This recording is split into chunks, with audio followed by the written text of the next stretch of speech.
Барлықтарыңызға сәлем, сіздермен Айгерім. Бүгін медовый бархат деп аталатын өте жұмсақ, дәмді рулет жасаймыз. Видеоны соңына дейін қарап, менің каналыма тіркеліп қойыңыздар. Бізге қажет ингредиенттер: 2 ас қасық бал, 4 жұмыртқа, ұн, қант, сұйық май, яғни күнбағыс майы, қопсытқыш және де сәл ғана тұз қажет. Ең алдымен бір ыдысқа 4 жұмыртқаны саламыз. Одан кейін миксердің жылдамдығын төменнен бастап жұмыртқамызды көпіртеміз. Аздап қантымызды салып отырып, миксердің жылдамдығын ұлғайтамыз. Қанттың барлығын бір-ақ сала салмаймыз, осылай аздап салып отырып көпіртеміз. Жұмыртқа мен қант 2 есе ұлғайғанша осылай миксерлейміз. Дайын болып қалғанда осылай тексереміз. Миксерді осылай көтерген кезде ізі қалса, яғни дайын деген сөз. Одан кейін сұйық май құямызды аздап қана миксерлейміз.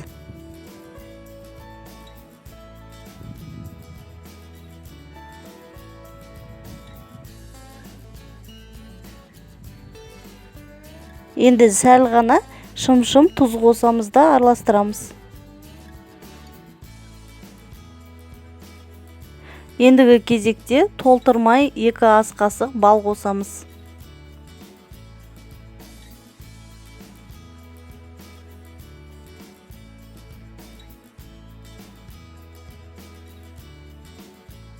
Балымыз біраз ергенше 1-2 минут миксерлейміз.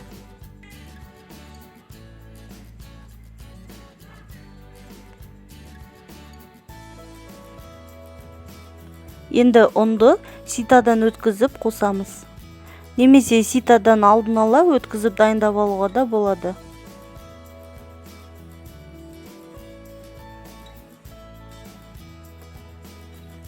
Миксердің жылдамдығын қоспай тұрып, осылай бір араластырып аламыз. Одан кейін жылдамдығын қосып миксерлейміз. Ең соңында қопсытқышты қосып, аздап қана миксерлейміз. Мен сары бал қосқандықтан массам сарғыштау болып шықты. Егерде қоңыр бал қоссаңыздар, онда массаларыңыз қоңырқай болып шығады. Біздің массамыз сұйық емес, қою емес, осындай бір қалыпты масса болу керек. Енді противенге пергамент қағазын саламыз, оның үстіне жаңағы массамызды құямыз.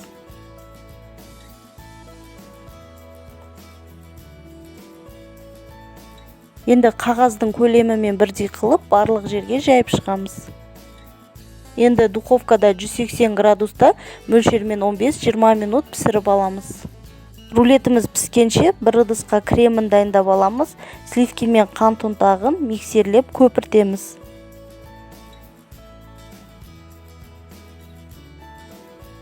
Сливкиміз осылай көпіргеннен кейін 1 ас қасық творожный сыр қосамыз.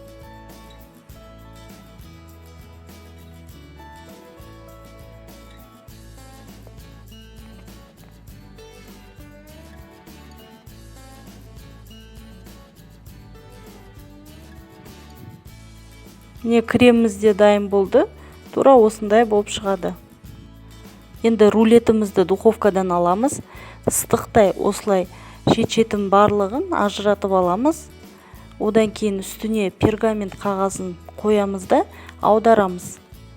Енді астындағы жабысып тұрған қағазын алып тастаймыз. Бұл қағаз осылай жабысып тұрса да оңай алынады. Енді осы қағазды қайтадан үстіне қоямыз да келесі жағына аударамыз. Рулеттің бет жағы осылай үстіне қарап тұру керек, себебі ораған кезде бетіндегі пленкасы түсіп қалады. Енді рулетті осылай қағазын алып тастағаннан кейін бірден ыстықтай орап қоямыз. Енді толықтай суытып аламыз, мөлшермен 30 минуттай күтеміз. Рулетіміз суығаннан кейін осылай ашамыз да ортасына крем жағамыз.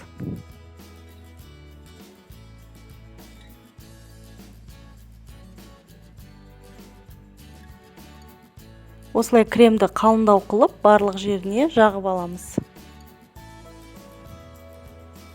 Енді жақсылап осылай ораймыз.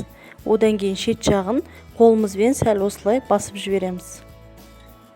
Енді бетіне де әдемілеп крем жағып аламыз.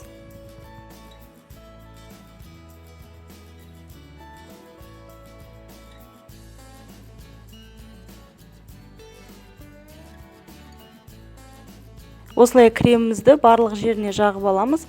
Енді мен бетіне вафельная крошка себетін боламын. Бетін осылай әдемілесеңіздер болады, немесе өз қалауларыңыз бойынша жеміс жидектермен де әсемдеуге болады.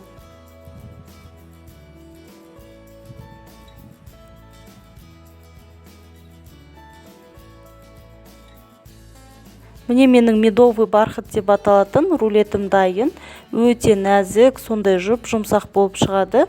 Міндетті түрде жасап көріңіздер, сіздерге ұнайды деген ойдамын. Міне видеодан көріп тұрғандарыңыздай өте жұмсақ болып шығады. Егер де рулетім рецебі ұнаса, каналыма тіркеліп, лайк басып, комментарийда пікірлеріңізбен бөлісіп қойыңыздар.